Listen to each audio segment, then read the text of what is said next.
morning students. In previous lecture we completed the one sentence answer. Now we are going to start the 3-4 sentence answer. What is the composition of air?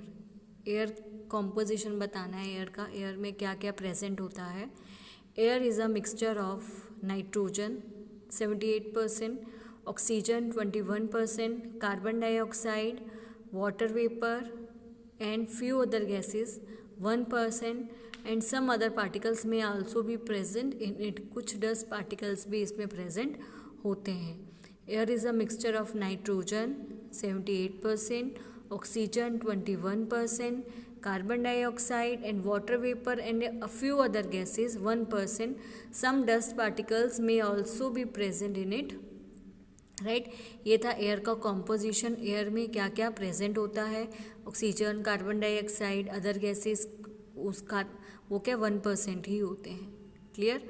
Now start our second question. Why does a lump of cotton wool shrink in water. जो cotton wool के lump है वो water में shrink क्यों हो जाते हैं. Small pores are present between the fibres of cotton wool. वो कह रहा है कि कुछ पोर्स होते हैं कॉटन वूल, कॉटन फाइबर में ना कुछ वूल प्रेजेंट, पोर्स प्रेजेंट होते हैं छोटे छोटे. Sufficient volume of air is present in these pores. जो सफिशेंट वॉल्यूम ऑफ एयर ही प्रेजेंट होता है इस पोर्स में. When a lump of cotton wool is dipped in water. जब लंप हैं कॉटन वूल के वाटर में डिप करे जाते हैं. This air is replaced by the less volume of water. तो ये जो एयर है, ठीक है, वॉल्यूम ऑफ एयर थी किस में कन्वर्ट हो जाती है, रिप्लेस हो जाती है लेस वॉल्यूम ऑफ वाटर में रिप्लेस हो जाती है. इसीलिए कॉटन वूल श्रिंक हो जाती है. पहले क्या था, उसमें एयर प्रेजेंट थी. जैसे उनको डिप करा उनके लंप को, तो जो एयर किस में रिप्लेस होगी, वाटर में रिप्लेस हो गई. इसीलिए जो कॉटन वूल है वो श्रिंक हो जाती है. राइट. स्मॉल पोर्स प्रेजेंट होते हैं between the fibres of a cotton wool. उनके फाइबर के बीच में पोर्स प्रेजेंट है. Sufficient volume of air is present in these pores. Sufficient volume of air भी प्रेजेंट है इन पोर्स में.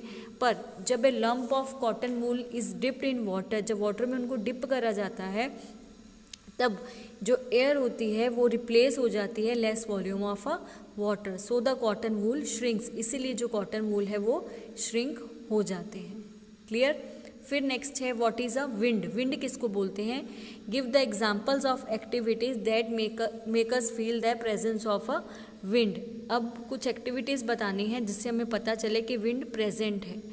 ठीक है. मूविंग एयर क्या होती है, उसको हम क्या बोलते हैं, विंड बोला जाता है. Moving air is called a wind. The activities that makes us feel the presence of wind around us are as follows. कुछ एक्टिविटीज़ हैं जिससे हमें पता चलता है कि विंड प्रेजेंट है हमारे आसपास. ऐसे हैं. Shaking of tree leaves. जब ट्री लीव्स शेक करते हैं, हिलते हैं.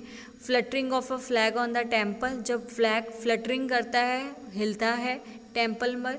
Movement of clothes hung on a string. जब रस्सी पर आप क्लोथ्स रखते हो, डालते हो, तो वो मूव करते हैं. इससे भी आपको पता चलता है कि क्या चल रही, विंड चल रही है. Spreading of hair of the head. जब हेयर स्प्रेड हो जाते हैं हेड के, तब भी हमें क्या पता चलता है कि विंड मूव कर रही है. Shaking of tree leaves, fluttering of a flag on the temple, movement of clothes hung on a string, spreading of air of the head. जब हेड के जो हेयर्स हैं वो स्प्रेड होते हैं, इससे भी हमें क्या पता चलता है कि एयर, विंड मूव हो रही है, हवा चल रही है. क्लियर. ये थे मेरे 3 क्वेश्चंस, मैंने इसमें कवर अप करे. Now we are going to start our 4th question. State the uses of air in our daily life. वो कह रहा है कि डेली लाइफ में यूज़ क्या होता है किसका, एयर का. राइट. तो बताना है. To in our daily life air is use in following ways. To inflate the tyres of a vehicles and aeroplanes. जो टायर्स हैं उनको, उनमें हवा भरने के लिए भी, व्हीकल्स और एरोप्लेन्स के जो टायर्स हैं उनमें हवा भरने के लिए क्या चाहिए, एयर चाहिए. To inflate the tyres of a vehicles and a aeroplane. ठीक है.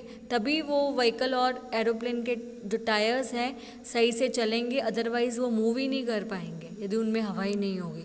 प्रॉपर हवा नहीं होगी तो कोई भी व्हीकल और किसी भी व्हीकल के जो टायर्स हैं वो मूव नहीं कर पाएंगे. हवा कम भी नहीं होनी चाहिए, ज़्यादा भी नहीं होनी चाहिए, एवरेज होनी चाहिए, तभी वो अच्छे से व्हीकल मूव कर पाएगा, अदरवाइज वो व्हीकल अच्छे से मूव नहीं कर पाएगा। क्लियर।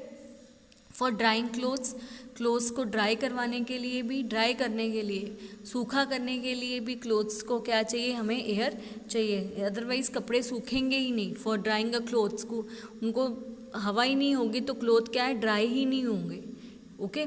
फिर air helps in spreading the seeds and pollen grains, seeds को स्प्रेड करने के लिए भी और पोलन ग्रेन्स के सीड्स को स्प्रेड करने के लिए भी क्या चाहिए, एयर हमारी हेल्प करती है। ओके। फिर to pump the air in kerosene stove and Petromax, air pump करते हैं जब किन में, केरोसिन स्टोव में और पेट्रोमैक्स में हम क्या करते हैं, एयर, आपने कभी स्टोव देखा होगा तो उसमें एयर पंप करते हैं तभी वो चलता है। ठीक है। To pump the air in kerosene stove and Petromax. फिर air is necessary for the flight of aeroplanes and the birds, aeroplanes को चलाने के लिए बर्ड्स मूव करेंगे किसकी हेल्प से, उनको भी एयर चाहिए, अदरवाइज वो अच्छे से मूव नहीं कर पाएंगे। Clear. To inflate the tyres of a vehicle and aeroplanes, for drying a clothes, air helps in spreading the seeds and pollen grains, to pump the air in kerosene stove and Petromax, air is necessary for the flight of a aeroplane and birds. Okay. फिर कह रहा है uses of a wind mill, right the uses of a wind mill, जो wind mill के क्या क्या usage हैं वो करना है। ड्रॉ वाटर फ्रॉम ट्यूबवेल, ठीक है, ट्यूबवेल से वाटर को बाहर निकालना, ये विंड मिल के यूजेज हैं। टू ऑपरेट फ्लोर मिल्स को ऑपरेट करने के लिए विंड मिल चाहिए। जनरेट इलेक्ट्रिसिटी जनरेट करने के लिए भी हमें क्या चाहिए, विंड मिल हमें चाहिए होती है। ये यूजेस हैं किसके, विंड मिल के। Draw water from a tubewell से पानी बाहर निकालने के लिए। टू ऑपरेट फ्लोर मिल को ऑपरेट चलाने के लिए, फ्लोर मिल को चलाने के लिए भी हमें विंड मिल की ज़रूरत पड़ती है। जो भी चक्की है ना वो किससे चलती है, विंड मिल से ही चलती है। क्लियर। इलेक्ट्रिसिटी को भी जनरेट करने में विंड मिल का बहुत बड़ा रोल रहा है। इलेक्ट्रिसिटी जनरेट करने में भी विंड मिल हमारी क्या करती है, हमारी हेल्प करती है। Clear. Draw water from a tubewell, to operate flour mill, to generate electricity. Clear. ये था uses of a wind mill के क्या यूजेस हैं।